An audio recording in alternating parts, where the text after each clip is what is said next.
In the secluded, mist-shrouded hills of eastern Oregon, concealed beneath layers of official secrecy and deliberate forgetfulness that spanned more than a century, rests a revelation so profoundly terrifying that local officials went to great lengths to bury it from public knowledge. From 1852 to 1888, an astonishing number of over 800 pioneers mysteriously disappeared along a treacherous 20-mile segment of the Oregon Trail, their fates not attributed to the common scourges of disease or unfortunate mishaps, but to a calculated malevolence that defied comprehension. At the heart of this nightmare stood the Sacred Heart Chapel, a humble edifice of weathered wood that outwardly offered spiritual solace and redemption to weary, ailing travelers on the brink of death. In reality, this unassuming structure served as the focal point for what would become the most meticulously orchestrated campaign of mass murder in the annals of America's frontier era. What started as sporadic, isolated vanishings evolved into a chilling family-run operation, executed with such cold efficiency and ruthless precision that it elevated depravity to a new level of horror. The Grayson family did not merely commit killings for financial gain. They refined the act into a macabre masterpiece, documenting every extinguished life, every shattered household, and every shattered aspiration they consigned to unmarked, shallow pits in the earth. Before we plunge further into the abyss of depravity that engulfed the Grayson family and the countless souls they claimed, I must make a personal request of you, the listener. This channel is not designed for the faint of heart or those who prefer sanitized versions of history. It is reserved for the resilient few who possess the fortitude to face the most unsettling realities lurking in America's shadowed past. If you count yourself among those courageous enough to grapple with these grim disclosures, I urge you to subscribe to the channel right now and drop a comment below sharing the state from which you are tuning in. Your engagement and support are vital in enabling us to excavate and illuminate these narratives that others shy away from revealing. With that, let us transport ourselves back to the year 1852, a time when the Oregon Trail symbolized boundless opportunity and renewal. Yet for many, it delivered nothing but unmitigated terror and despair. The Oregon Trail unfurled like a vital artery across the vast expanse of the American frontier, channeling the aspirations of countless individuals westward through an arduous 2,000 miles of relentless, unforgiving wilderness that tested the limits of human endurance. For the multitudes of families who liquidated their earthly possessions, homes, farms, and heirlooms, in pursuit of a brighter future in the untamed West, each painstaking mile traversed embodied a delicate balance between optimistic promise and looming peril. The trail's hazards were manifold. Epidemics of cholera and typhoid fever ravaged wagon trains. Starvation gnawed at the unprepared during harsh winters. And natural calamities such as flash floods or treacherous river crossings claimed lives without mercy. Yet amid the undulating hills of eastern Oregon, mortality assumed a more insidious guise, one that presented itself with a veneer of benevolent Christian empathy, all the while coldly appraising the worth of a family's worldly goods and plotting their demise. The year 1852 represented the zenith of migration along the Oregon Trail, with an overwhelming surge of more than 50,000 determined souls embarking on the grueling expedition westward, driven by tales of fertile lands and economic prosperity. By the point at which most wagon trains navigated to the rugged Blue Mountains in Oregon, the travelers had already conquered nearly 1,800 miles of punishing terrain, leaving them physically depleted, their provisions critically diminished, and often mourning the loss of vulnerable kin to ailments like trail fever, dysentery, or other debilitating maladies that transformed visions of abundance into frantic battles for mere survival. It was within this environment of profound fragility and desperation that Father Mordecai Grayson founded the Sacred Heart Chapel in 1851, positioning it strategically as a sanctuary amid the chaos. The chapel, constructed from rough-hewn local timber that blended seamlessly with the surrounding landscape, perched atop a gentle hill commanding a view over a natural respite along the trail, a spot where exhausted pioneers frequently halted to allow their oxen to graze, replenish water supplies, and somberly inter their deceased companions in makeshift graves.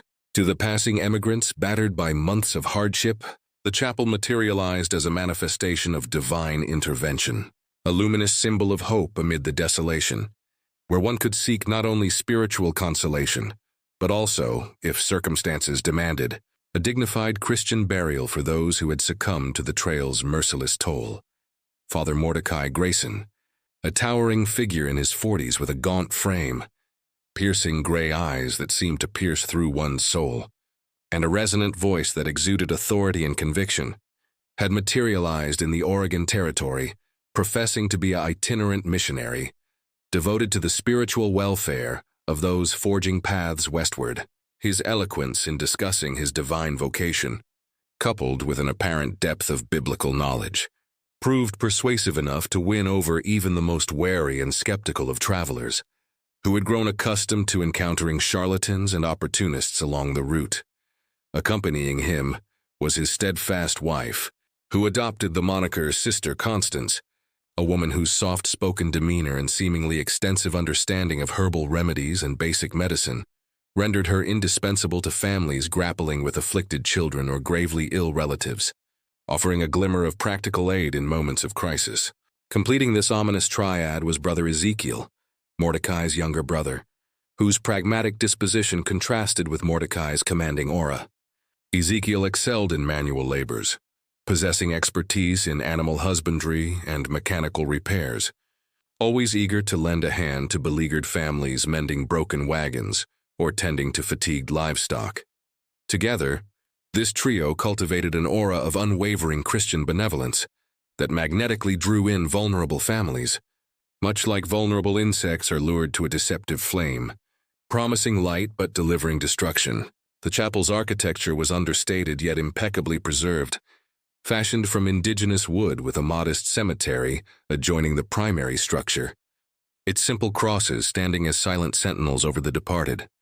Within its walls, crudely fashioned pews aligned toward an unadorned altar, crowned by a hand-carved wooden cross that Mordecai proudly asserted he had sculpted personally, imbuing the space with an air of authentic piety. A notable architectural element was the chapel's disproportionately spacious basement, which the Graysons rationalized as essential storage for provisions they maintained to assist impoverished and desperate wayfarers, though its true purpose would later reveal itself as far more sinister. The vicinity around the chapel was sparsely populated, consisting of a handful of isolated homesteads scattered across the hills, and a modest trading post situated roughly 15 miles eastward, fostering an environment of seclusion that perfectly suited the Graysons' clandestine activities by minimizing potential observers and reducing the likelihood of external scrutiny or interruption.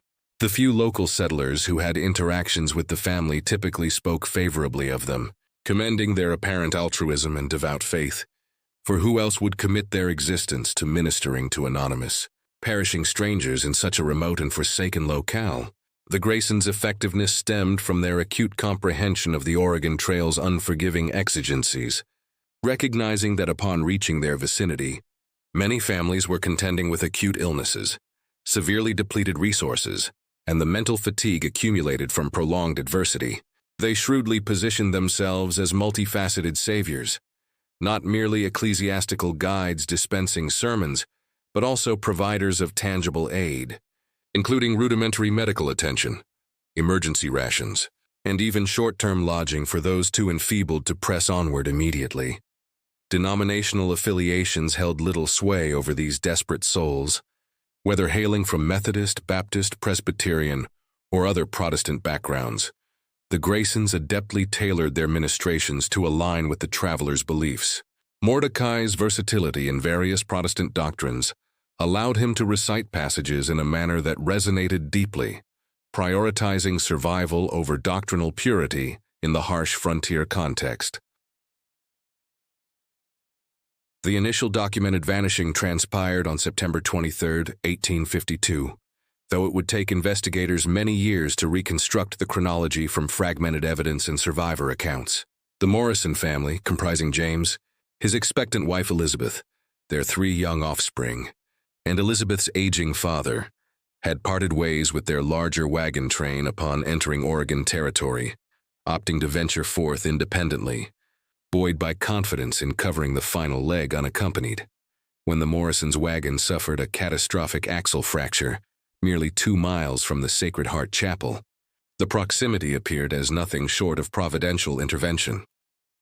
James Morrison, in later territorial documentation, described the chapel's sudden visibility from the ridge where their conveyance faltered as a miraculous gift from the heavens, a beacon amid their misfortune. Brother Ezekiel, possessing an eerie knack for materializing precisely when assistance was most urgently required, arrived at the stranded wagon within mere hours of the breakdown, his approach calculated to exploit the family's vulnerability. "Brother," Ezekiel intoned in his deliberate, soothing drawl that would become a hallmark of his deceptive charm, "it seems the Lord has guided you to our modest chapel for a purpose beyond mere coincidence. Sister Constance has assisted in numerous births, and your Elizabeth appears on the verge of labor. Father Mordecai would deem it a sacred privilege to extend sanctuary while you mend your wagon and await the joyous arrival." The Morrison family, overwhelmed by gratitude amid their predicament, readily accepted the proffered hospitality, relocating to a compact cabin adjoining the chapel, which the Graysons had purposefully maintained for such opportunistic scenarios. For the initial 3 days, the situation unfolded with an air of normalcy that masked the underlying menace. Sister Constance attended to Elizabeth with tender solicitude. Brother Ezekiel collaborated with James on the wagon repairs, sharing tools and expertise, and Father Mordecai offered profound spiritual guidance to alleviate the family's mounting anxieties. The children frolicked in the chapel's modest yard under the autumn sun, while Elizabeth's father, Samuel, found respite for his arthritic joints in the cabin's sturdy rocking chair, rocking gently as he gazed upon the horizon. However, on the 4th day, an ominous shift occurred, heralding the descent into horror. Elizabeth's father, Samuel, was the first to exhibit signs of distress, complaining of excruciating abdominal spasms and overwhelming nausea that left him doubled over in agony. Sister Constance, with her feigned expertise, diagnosed it as a variant of trail sickness, a broad term encompassing the myriad afflictions that beset migrants, and commenced administering her so-called blessed remedies concocted from assorted herbs and undisclosed substances stored in the chapel's enigmatic basement. "The Lord bestows healing through the gifts of nature," she would murmur reassuringly while blending her potions, but occasionally, "the body requires a thorough cleansing of impurities before true restoration can commence." Mere hours after ingesting Sister Constance's elixir, Samuel's state deteriorated precipitously. His complexion assumed a ghastly, ashen hue. His respiration grew ragged and labored, and he endured bouts of violent retching and dysentery that weakened him further. James Morrison, his alarm escalating with each passing moment, proposed seeking aid from the distant trading post to the east, perhaps summoning a proper physician. Yet Father Mordecai interceded with solemn counsel, urging forbearance. "Brother James," the preacher intoned, laying a ostensibly comforting hand upon the distraught man's shoulder, "I have witnessed this affliction innumerable times along the trail. It demands its full course. To transport Samuel in his current frailty would undoubtedly hasten his end. We must place our faith in the Lord's divine schedule and Sister Constance's God-given talents for healing." By the 6th day, young Tommy Morrison, merely 7 years old, manifested analogous symptoms, swiftly followed by his 5-year-old sister Mary, their small bodies racked by the same insidious torment.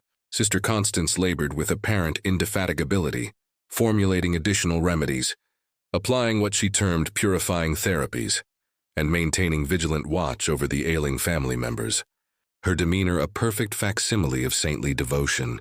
To James and Elizabeth, who remained relatively robust yet drained from their caregiving duties, the woman appeared as a heaven-sent guardian angel, tirelessly combating the encroaching shadow of death.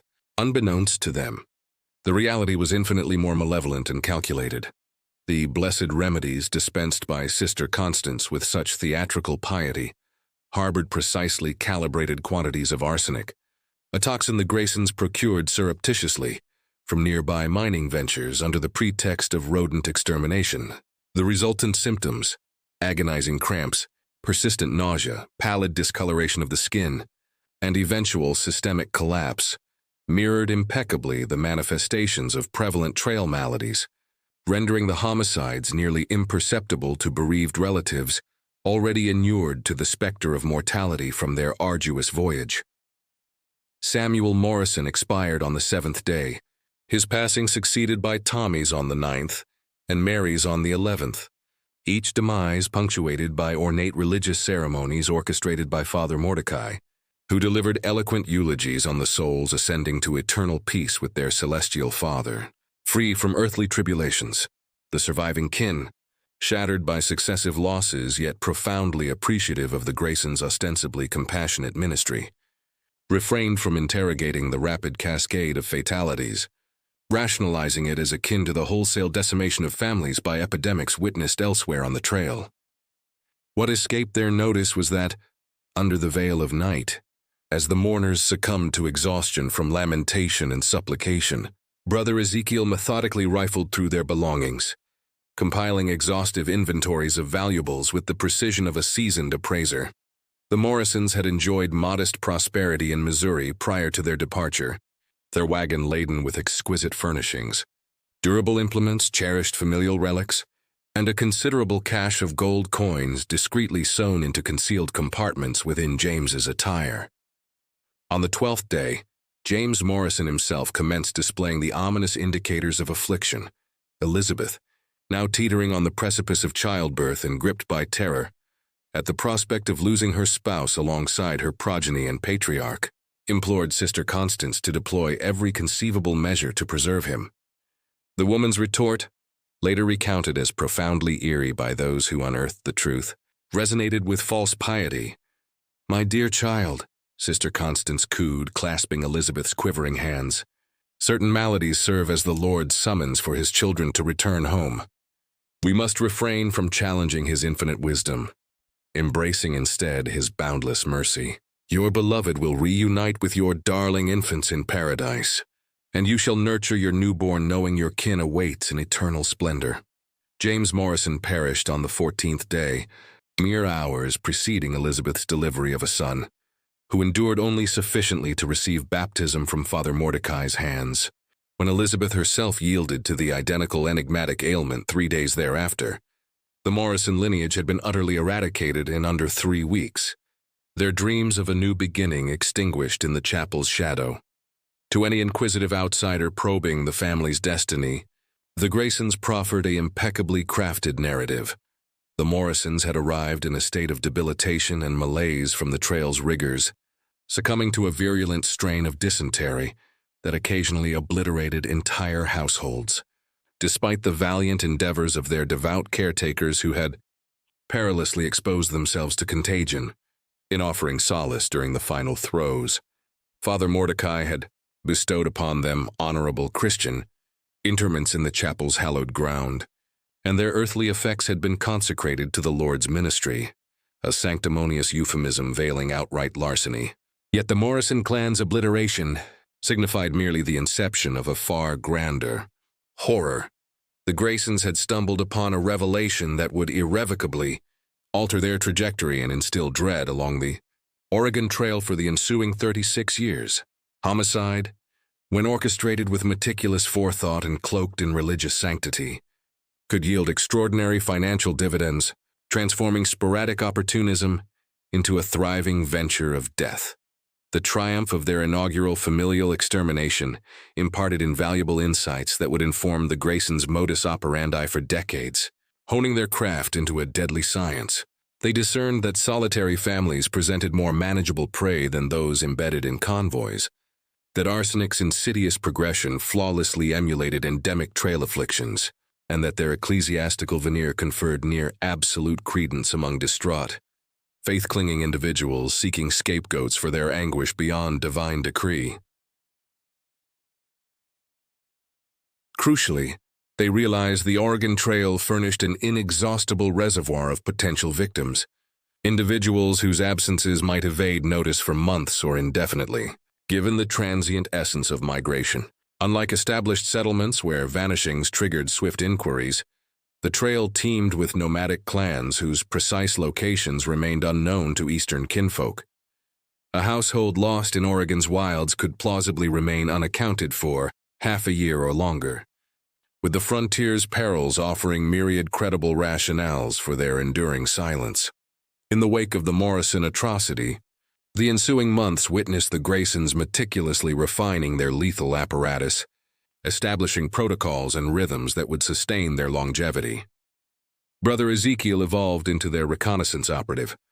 Patrolling the trail's ingress points to pinpoint viable marks, affluent households journeying unaccompanied or in diminutive clusters, particularly those already beset by ailments or vehicular malfunctions, rendering them susceptible to enticements of aid.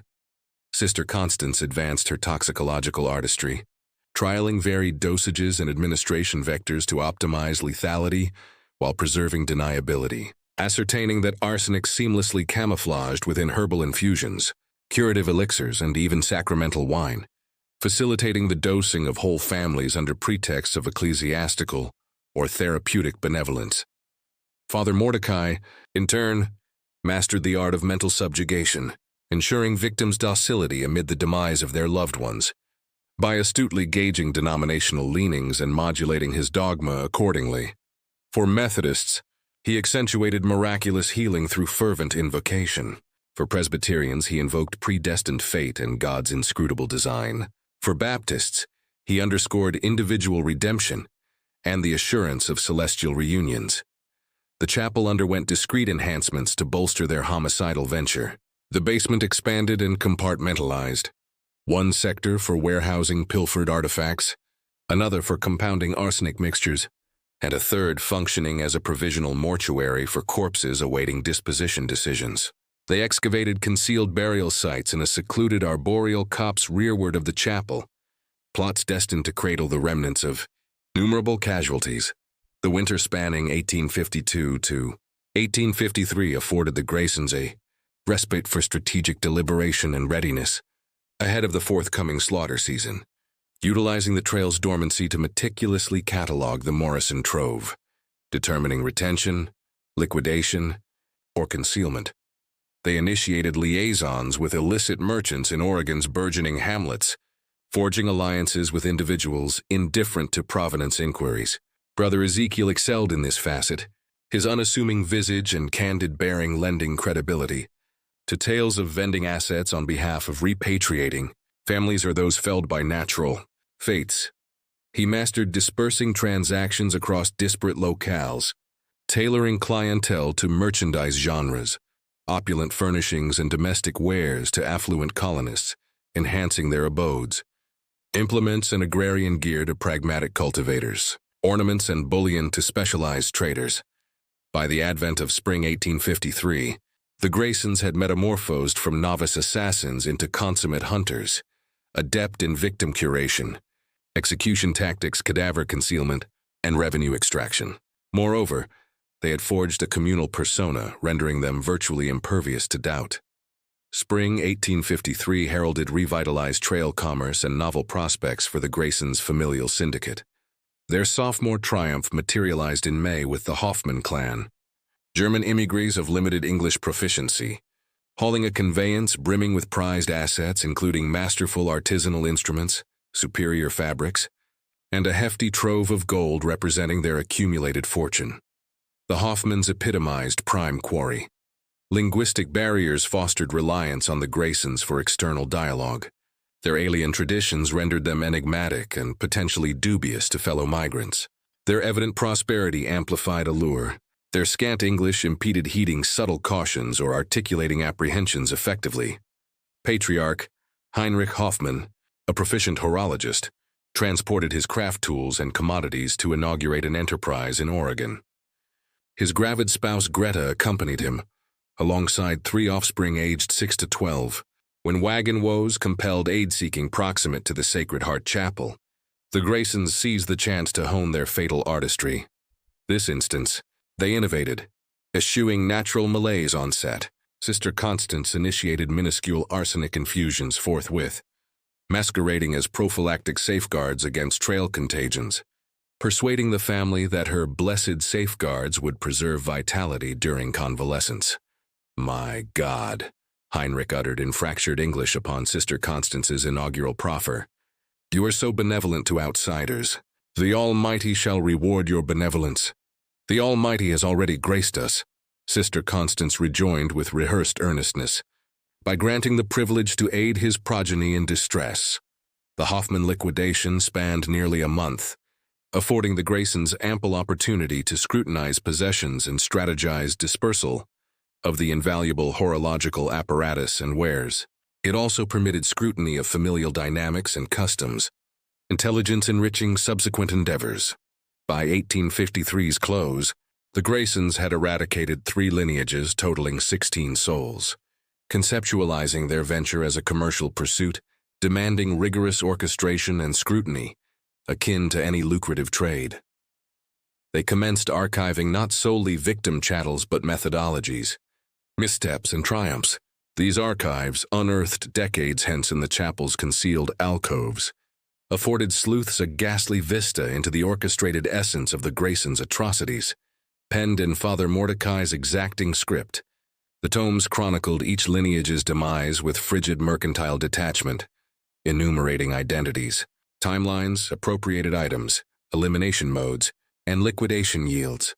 Entries adopted an impersonal ledger style, commodifying human existence. A representative notation might state, "Morrison lineage 5 essences ascended. September-October 1852. Acquisitions encompassed 2 oxen. Furnishings, superior implements. Cadavers consigned to Cops Quadrant C.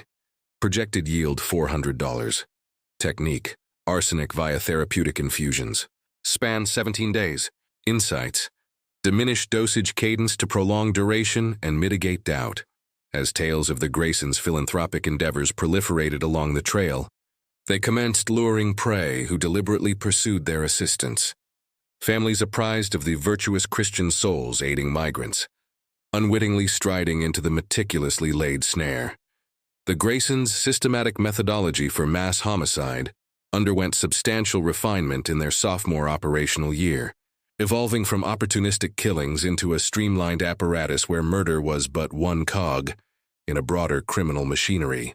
Father Mordecai, leveraging his incisive intellect and directive prowess, began administering their syndicate as a legitimate commerce specializing in extermination, demanding equivalent foresight and minutiae.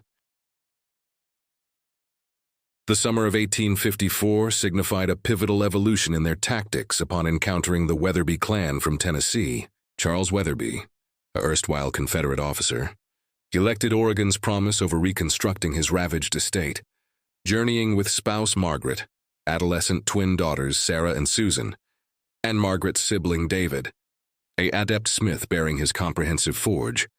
Arsenal, the Weatherby's allure, transcended their affluence. Charles had transmuted residual holdings into aurum and adornments secreted in a bespoke wagon, but encompassed their acuity and innate wariness. Charles's martial tutelage sharpened his observational acuity and threat discernment. Margaret's erudition, steeped in trail peril literature, fostered circumspection toward outsiders. When the Weatherby conveyance encountered wheel woes near the chapel, Charles initially rebuffed the Graysons' overtures, cognizant of yarns recounting travelers ensnared by spurious benevolence vanishing eternally, with Ezekiel's opportune emergence evoking disquiet. "I value your pious generosity," Charles conveyed to Father Mordecai initially, "yet we possess the expertise and apparatus for autonomous rectification. We shall proceed forthwith." Mordecai, adept at deciphering psyches and recalibrating stratagems, retreated diplomatically, nonchalantly alluding to Sister Constance's observations of regional maladies, perchance cholera or dysentery, intimating quarantine merits. "Of course, Brother Charles," Mordecai acquiesced with feigned empathy. "A prudent guardian shields his kin, yet I would falter in my sacred obligation, omitting that Sister Constance has addressed multiple trail fever instances lately. Symptoms incubate stealthily, and mobility whilst afflicted propagates contagion and saps resilience." The contagion reference elicited Mordecai's desired response from Margaret Weatherby, fatigued from protracted travel and maternal solicitude for her daughter's welfare, prompting reevaluation of hasty departure. When youthful David manifested mild pyrexia the subsequent day, Constance deeming it an incipient regional plague symptom, the clan's resistance eroded. Perhaps, Margaret proposed to her consort, we ought to avail their hospitality until ascertaining David's ailment severity. Charles acceded begrudgingly, his tactical upbringing sustaining vigilance that challenged the Graysons. Unlike prior compliant victims, Charles scrutinized proceedings with analytical gaze, posing incisive queries on the family's provenance and prior aid recipients' outcomes. The Graysons countered with fabricated chronicles of triumphant interventions, exhibiting the chapel necropolis, designating sepulchres as those of terminally arrived migrants, accorded pious entombment. They proffered counterfeit commendatory epistles, ostensibly penned by recuperated clans progressing safely. "Brother Charles," Mordecai intimated one twilight on the chapel veranda, "I comprehend your prudence. A veteran learns selective trust. Yet ponder, if malice intended, would we delay? Would we target an armed sentinel with keen vigilance?" The cerebral coercion was nuanced yet potent. Acknowledging Charles's suspicions and pedigree engendered esteem. Positing him as formidable quarry diminished perceived threat.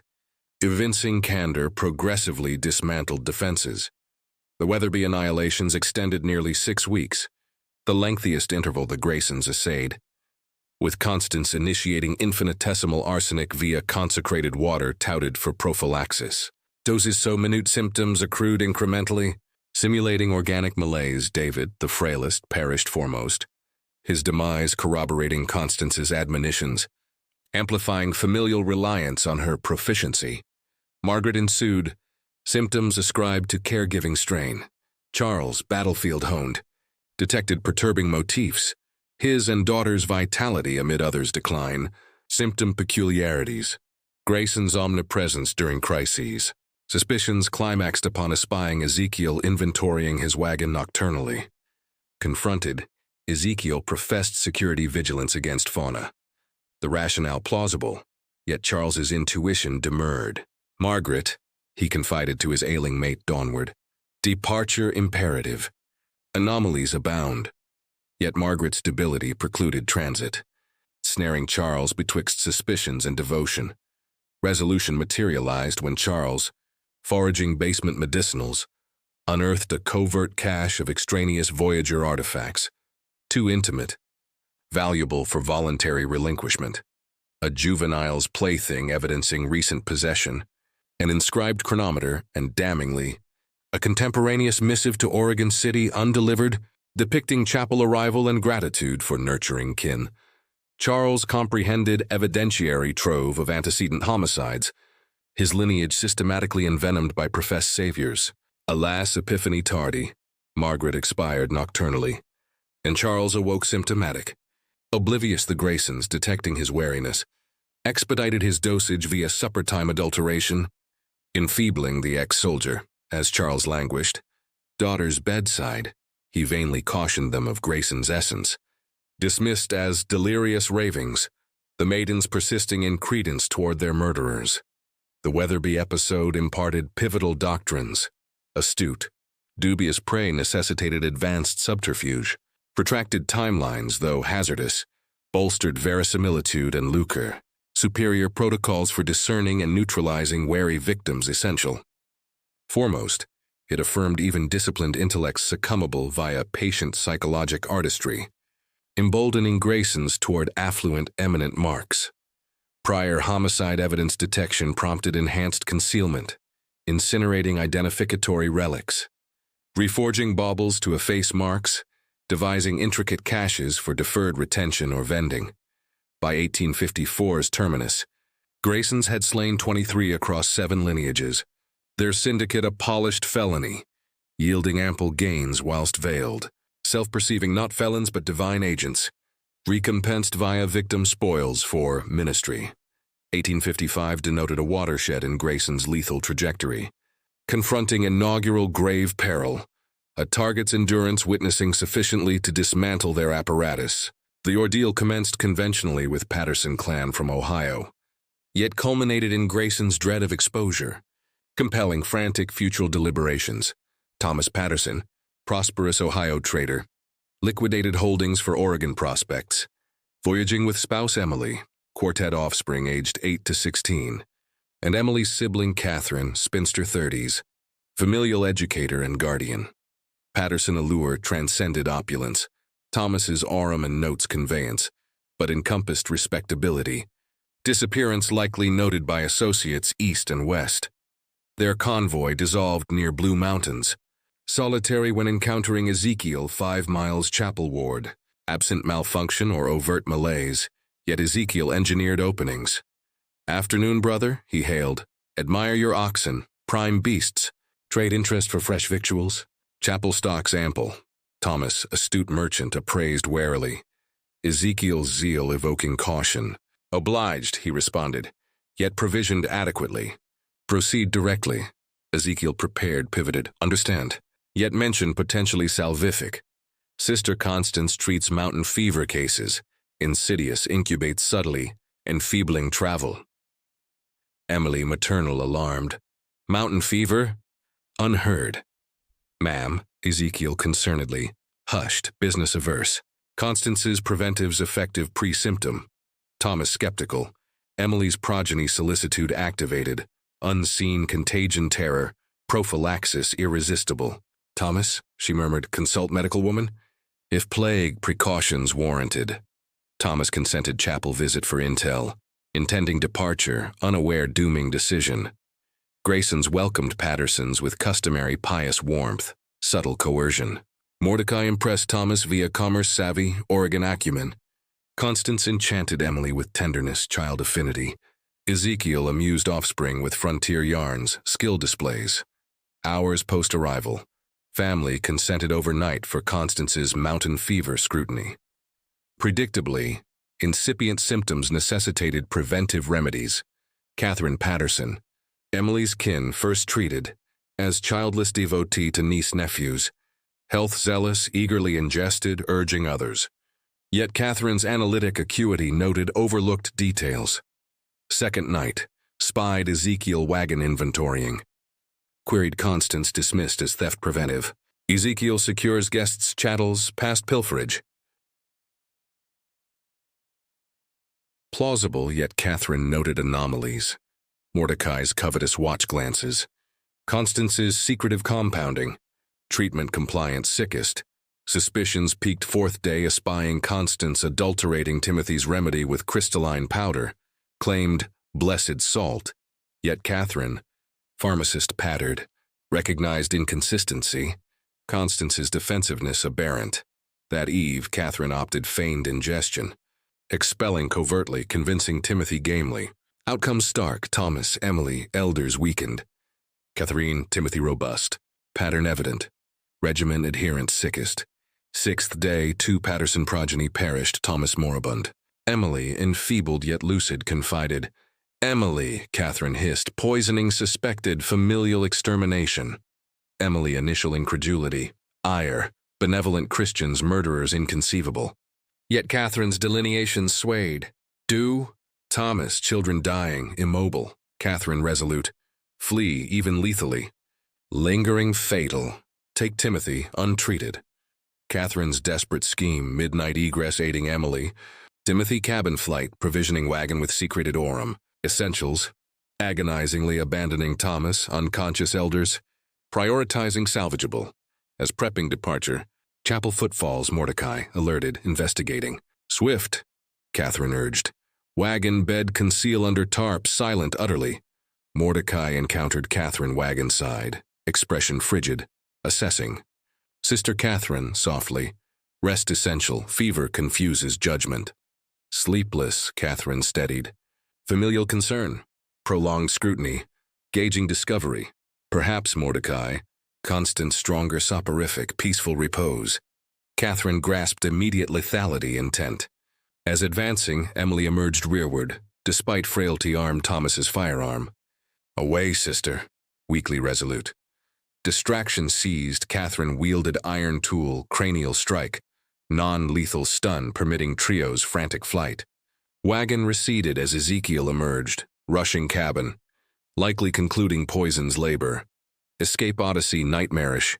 Fear, fatigue, sorrow. Emily, toxin-ravaged, barely sentient. Catherine drove, tended Timothy, pursued vigilant. Directionless, trailed hunter paths, hoping encounters. Timothy, traumatized, mute. Emily, delirious, invoking deceased. Fourth day, Fort Dalles patrol. Indian activity probers. Catherine's homicide tale initially deemed delirious, yet evidence proffered. Remedy vial, powder samples, suspicious items. Emily corroborated.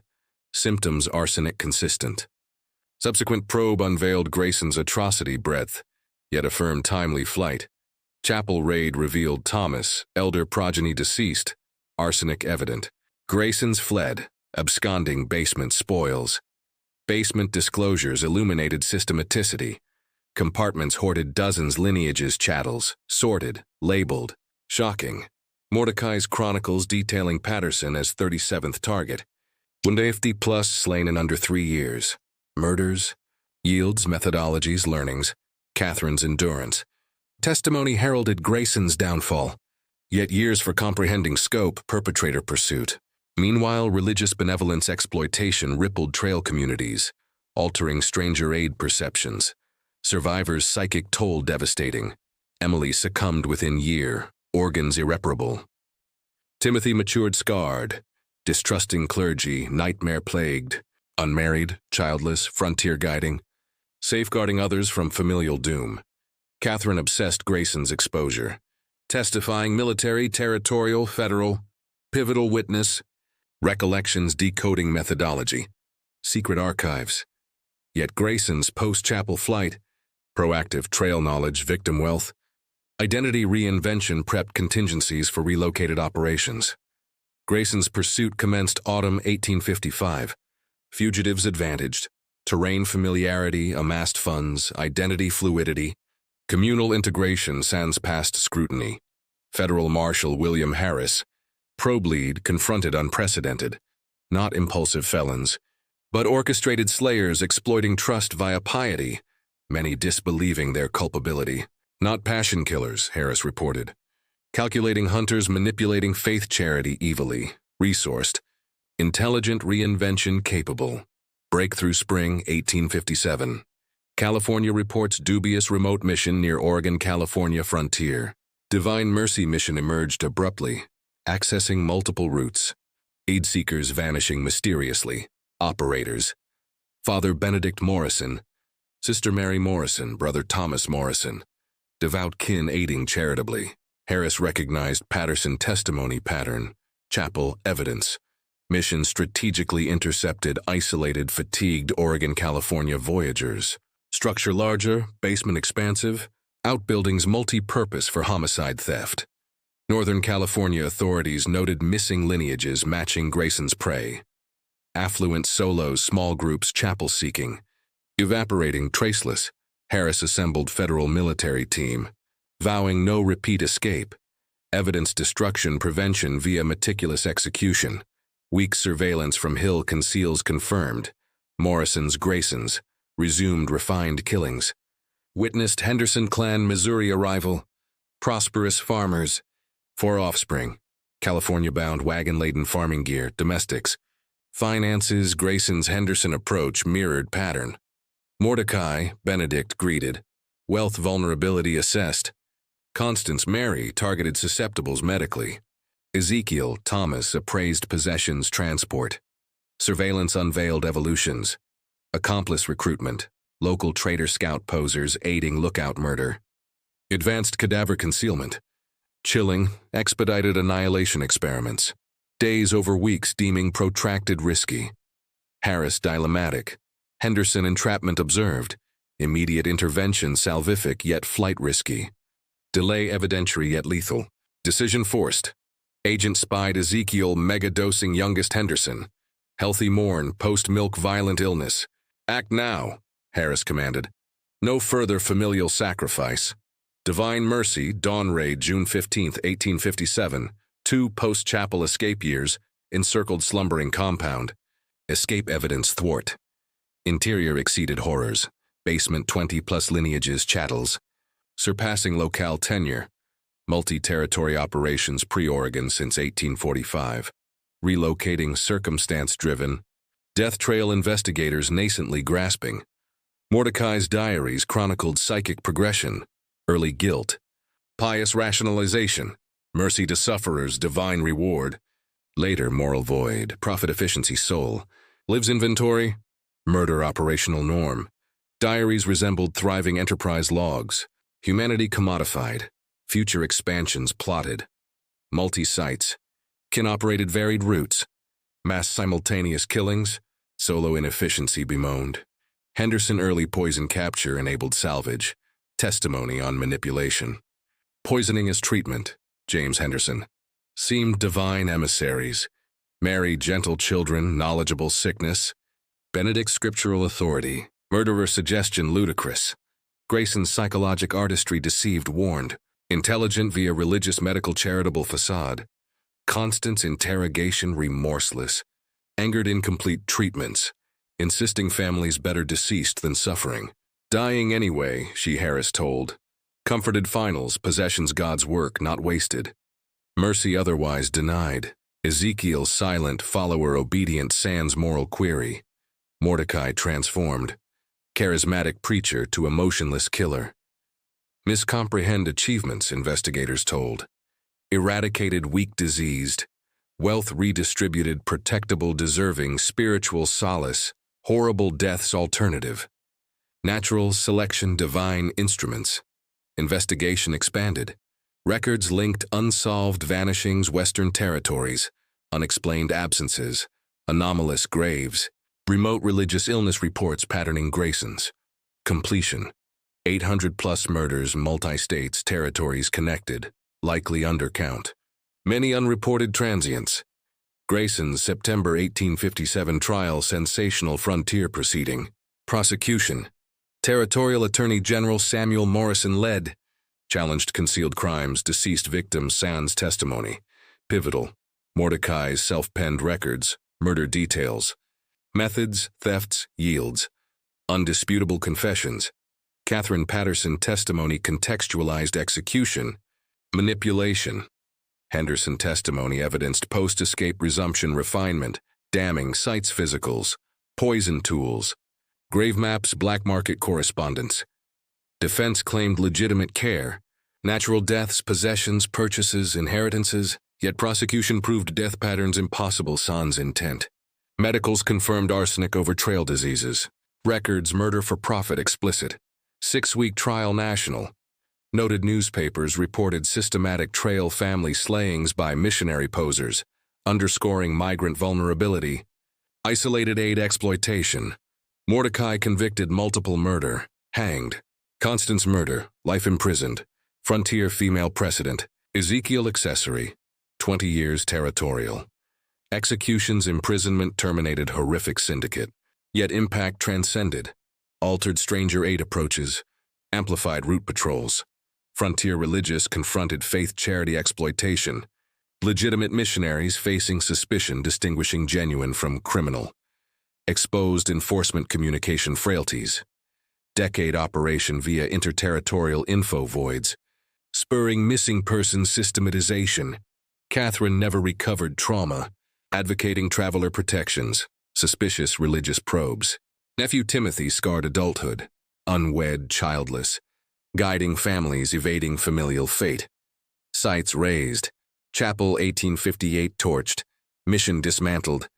Materials repurposed. Communal evil erasure. Psychic legacy generational. Western families cautioned false missionary tales. Stranger trust perils.